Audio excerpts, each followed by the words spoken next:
You ever watch someone's smile slowly disappear when they realize their perfect lie is over? I did, right there in front of my entire family. My wife thought her little secret was untouchable. But when I brought her a fair partner to our backyard, barbecue, the world she built burned down in seconds. Before I tell you how everything exploded that night, make sure to like, share, and subscribe. Trust me, you'll want to hear this ending. I've always believed that silence carries a weight heavier than words. That quiet between two people who once laughed endlessly can tell you everything words can't.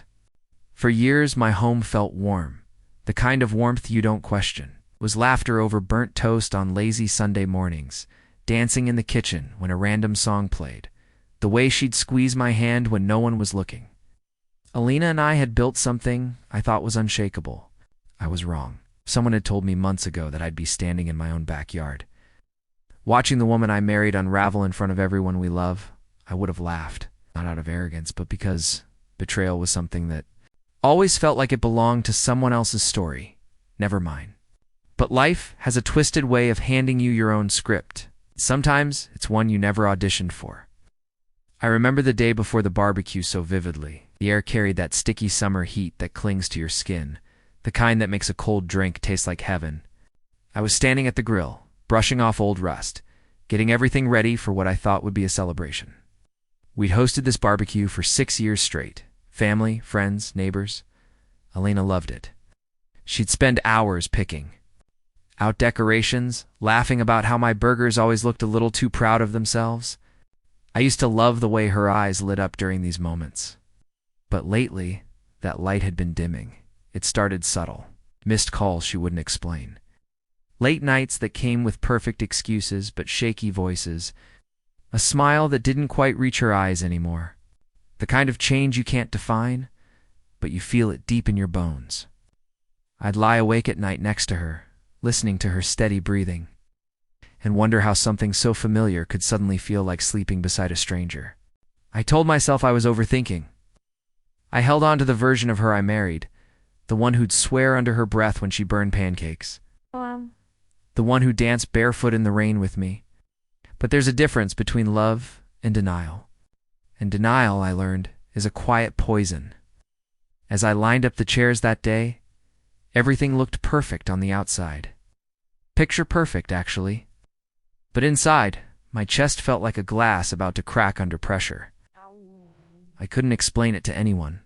I didn't want to. I just knew something was coming. Not a storm with thunder and rain, no.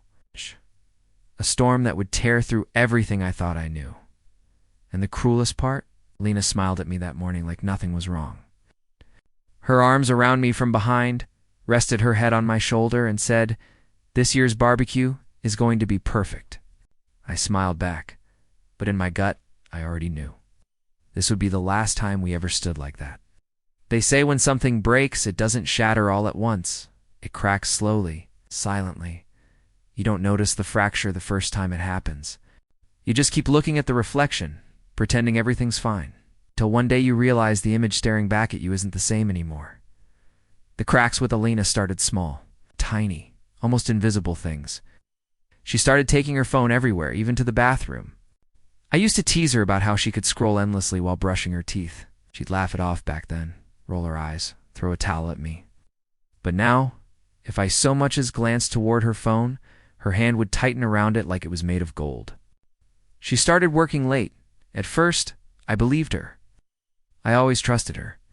She had this soft, convincing way of explaining everything that made me feel foolish for even questioning. But slowly, the stories stopped matching. Her late nights increased. Her perfume started lingering on her clothes long after she got home, and not the usual kind. This one was sharper, heavier, something she'd never worn around me. Then came the gym sessions. I won't lie. Part of me was proud at first. She was glowing differently. Then that glow turned distant. She'd come home distracted, texting someone mid-conversation, smiling at words I never got to hear. I'd ask, "Who's that?" And she'd shrugged it off with a practiced, "Just a friend from the gym." But the moment that changed everything happened one ordinary evening. We were sitting on the couch, watching some old comedy we'd seen 100 times. She leaned her head against me, phone in hand, barely paying attention. I cracked a joke about a scene we both loved, and without missing a beat, she looked up at me and said, "Evan, that's not even funny." Evan. I didn't know an Evan. The way she froze after saying it told me everything I needed to know. Her lips parted like she wanted to fix it, to rewind time. But the truth had already slipped through her teeth like a blade. That night, I lay awake, staring at the ceiling. My chest felt hollow. Every laugh we'd shared suddenly felt like it belonged to strangers. I could feel something heavy pressing down on me, that quiet, cruel knowing. She was with someone else. I didn't cry. I didn't yell. I just stared into the dark and felt the mirror crack a little more. The night I found out the truth, the world felt louder. The traffic outside, the hum of the fridge, even the ticking of the clock on the kitchen wall. It all sounded like it was trying to warn me. There's a kind of silence that feels heavy, but that night, the silence was screaming. I had spent weeks swallowing doubt, pretending the slip of that name, Evan, didn't mean anything.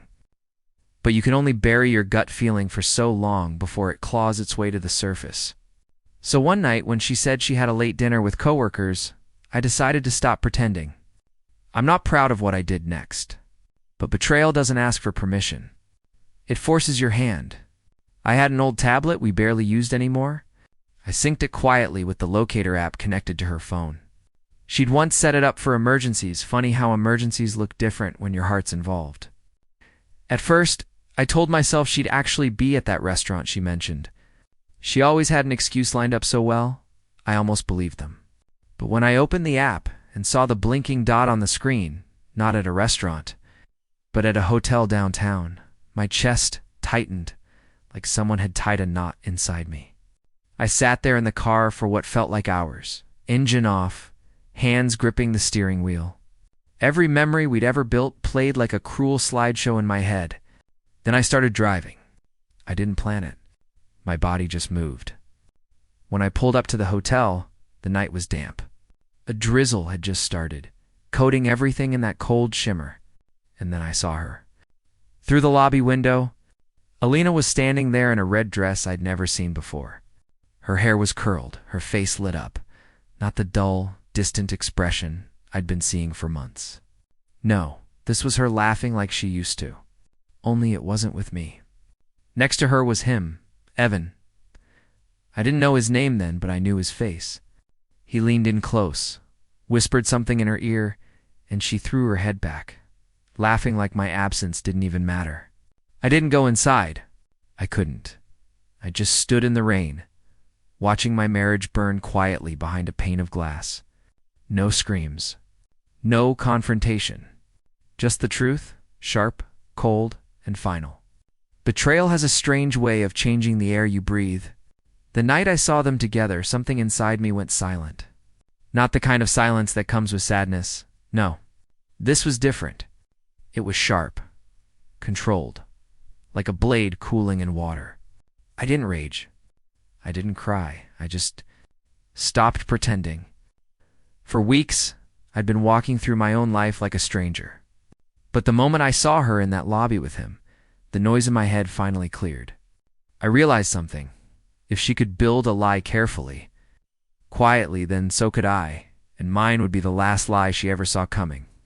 I didn't confront her that night. I went home, took off my jacket, and sat at the kitchen table like it was just another ordinary evening.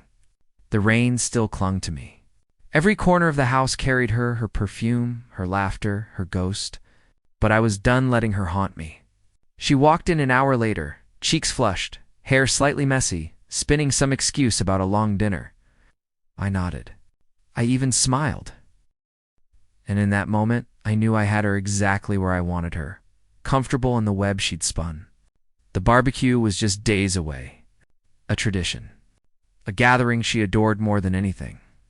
Our house would be filled with family, friends, people who'd seen us as the perfect couple. That was her world, her stage, and that's exactly where I planned to let it all crumble. I spent the next day digging. Evan wasn't hard to find. She hadn't even hidden him well. A few search results, a name from a slip of the tongue, a photo buried in the corner of her social media. There he was, smiling like a man who thought he was living in the shadows. So, I became a shadow too. I created a neutral, business-like email and reached out to him. Told him I was hosting a backyard gathering, that some of our mutual friends would be there, and that I'd love to connect. I was polite, warm, the kind of tone that disarms people. He replied within hours. Alina had no idea. She hummed around the house, picking out barbecue decorations, smiling like she was living in two perfect worlds. She didn't realize one of those worlds was already catching fire. The day of the barbecue arrived like any other summer morning, sunlight spilling through the windows, birds making a little too much noise outside, and the smell of freshly cut grass drifting in through the back door. But beneath all that warmth, something colder was moving inside me. My hands were steady. My heartbeat wasn't racing. If anything, I'd never felt calmer. That kind of calm that only comes when you've already accepted the ending. Alina was glowing that morning, the kind of glow she used to have when everything between us felt untouched by lies. She wore her favorite sundress, the one with little blue flowers, the one I used to think made her look like summer itself.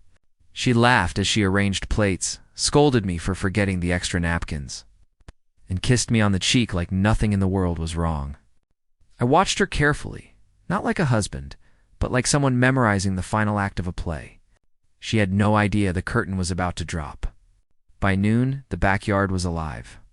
Music played softly in the background, smoke curled from the grill, and the people who had loved us as a couple gathered around, laughing, drinking, sharing old stories. I shook hands, clapped shoulders, smiled like the perfect host. On the surface, everything was effortless. Inside, I was counting down the seconds. I'll never forget the exact moment Evan walked in. It wasn't dramatic, just a knock on the gate, a casual entrance, like a stranger stepping into the wrong story. But the second Alina saw him, time slowed. Her smile faltered, just for a heartbeat, but that was enough. Her fingers tightened on the plate she was holding. Her eyes flickered, her breath caught in her chest. I greeted him warmly, like an old friend. My voice didn't shake. My hands didn't betray me. "Everyone," I announced with a smile, "this is Evan, an old friend of mine. Thought it'd be great to have him join us." The whispers began almost immediately, not loud, just that curious murmur when something doesn't quite fit. Elena's face tried to recover, to stretch her smile back into place, but it was already too late. She was exposed, even if no one else knew why yet. I kept moving, laughing with guests, flipping burgers, pouring drinks, but my eyes stayed on her. Watching her facade crumble, piece by piece, as the lie she'd built began to suffocate her. She didn't know it yet, but the storm had already touched down. I've replayed this moment in my head more times than I can count, the exact second everything stopped pretending. For hours, Alina had been moving through the crowd like a ghost trapped in her own lie. Her laugh was too tight, her smile too practiced. She couldn't look at him for more than a few seconds, and when her eyes landed on me, they flinched. She knew. Somewhere deep down, she knew this wasn't just a coincidence. Evan, on the other hand, was clueless at first. He shook hands, cracked jokes, drank a beer like he belonged there. He didn't see the storm sitting quietly in the middle of my chest. But the people around us did. They felt it. The laughter started dying down, replaced by that uneasy quiet that creeps in when something is about to break. I was standing by the grill when she finally came over. Her voice was low, shaking Callum. "Can we talk?" Inside, I didn't move. "No," I said, my voice steady, calm. "We'll talk right here." Her eyes widened, panic flashing across her face like a spark catching dry wood. Guests started looking over, curious but trying not to stare. Evan shifted uncomfortably, realizing something was wrong. "You don't have to do this," she whispered. I tilted my head. "Don't I?" Then I turned to the crowd, my voice cutting through the quiet like a clean blade. "Everyone, there's something you should know about our guest of honor today." I locked eyes with Evan. This isn't just some old friend. This is the man my wife's been seeing behind my back. Gasps. A drink slipped out of someone's hand and shattered on the patio. Someone whispered her name like they couldn't believe it. Alina froze, every lie she'd ever told hanging between us like smoke. Evan stepped forward, stammering, "Callum, I didn't. I cut him off." "Save it," She made her choices. You made yours. And I made mine. Alina reached for me, tears starting to pool in her eyes, voice trembling. Please. Not like this. But it was already like this. There was no hiding. No sweet, quiet lie to retreat to. Just the truth, naked and loud in front of everyone she thought would never see it. The sound that followed wasn't yelling. It was silence. Heavy. Shattering. A slap hit the table behind us as someone's plate dropped. The world she built cracked wide open, right there in our backyard. The moments after the truth finally lands are unlike anything else. The air feels heavier. People stop moving the way they normally do. It's like the world holds its breath, waiting to see what breaks next. That's exactly what it felt like in my backyard. No one spoke at first. The silence hung like smoke after a fire, thick and choking. Alina stood there, shaking, her hands hovering in the air like she wanted to fix something that had already turned to ash. Evan's face was pale, the confidence he walked in with completely stripped away. And me, I stood still, not victorious, not smug, just done. Her sister was the first to step back from her, then her best friend. People she'd leaned on for years, their eyes filled with a kind of disbelief that cuts deeper than any scream. Someone muttered, "How could you?" Under their breath, in that single sentence, cracked the crowd open. Whispers began to swirl like wind through dry leaves. You could see it, the betrayal she'd tried to hide for months now, standing in the center of everyone's gaze. She wasn't the perfect wife anymore. She wasn't the woman they admired. She was the woman who lied. Evan tried to leave. I didn't stop him with my hands, only my silence. He looked at me once, just once, and in that look, I saw it. Shame, fear. The realization that whatever thrill this was for him, it wasn't worth what was burning now. He walked out the gate without a word. Alina followed a few steps, calling his name softly, but he didn't turn back. The man she risked everything for couldn't even face the wreckage. That was her karma beginning to show its face. She turned back to me, tears streaking down her cheeks, voice cracking like glass. Callum, please. Please don't do this. We can fix it. I looked at her and saw everything, the woman I loved, the lies she built, the weight she placed on my chest without a second thought, and I said it quietly like a line that didn't need to be shouted. I didn't break this marriage, Alina. You did. Her knees gave way, her hands covering her face, as sobs finally filled the silence. Guests began to leave. No dramatic exits, just quiet disappointment trailing behind them. The perfect world she performed in, emptied in me. I stayed where I was, calm. Not because it didn't hurt, but because watching karma do its work is quieter than people think. In the days after the barbecue, the house didn't feel like mine anymore. It felt quiet in a way that wasn't peaceful. The laughter that used to bounce off these walls had disappeared, leaving only echoes that didn't belong to me. I'd walk through each room, and it felt like stepping through a photograph, a moment frozen in time, with no warmth left behind. Alina tried to call, text, beg. Every message was filled with apologies that sounded too polished, too desperate. We can fix this, Callum. It didn't mean anything. Please don't throw us away. But she'd thrown us away long before I ever raised my voice. She handed our marriage to a stranger and expected me to pretend it was just a scratch. But this wasn't a scratch. It was a wound that cut clean through the life we built. The night after the barbecue, I sat on the porch. No music, no sound, just me and the quiet. That's when it hit me. The truth had already done more than I ever could. I didn't need to scream or fight or destroy her reputation. The truth had already done that on its own. But the twist came 2 days later. I didn't know that one of the guests, her cousin, the one she adored, had been live streaming the barbecue to the family group chat. Dozens of people, aunts, uncles, friends who lived states away. Every second of that confrontation, every word I spoke, every flinch she made, it all spread like wildfire. By the next morning, there wasn't a corner of her world that didn't know the truth she tried so hard to bury. Her family stopped defending her. The friends she thought she could run to turned silent. And Evan. He disappeared like a coward who was never really hers. The day the divorce papers slid across the table, she looked smaller. Not physically, but in spirit. Like someone who finally realized some bridges don't burn halfway. They burn to ash. I didn't raise my voice. I didn't gloat. I just said, I hope the truth was worth it. And I walked away. That was the closure I didn't even know I needed. Not revenge with fire and fury, but the kind that comes when you know life itself delivered the lesson for you.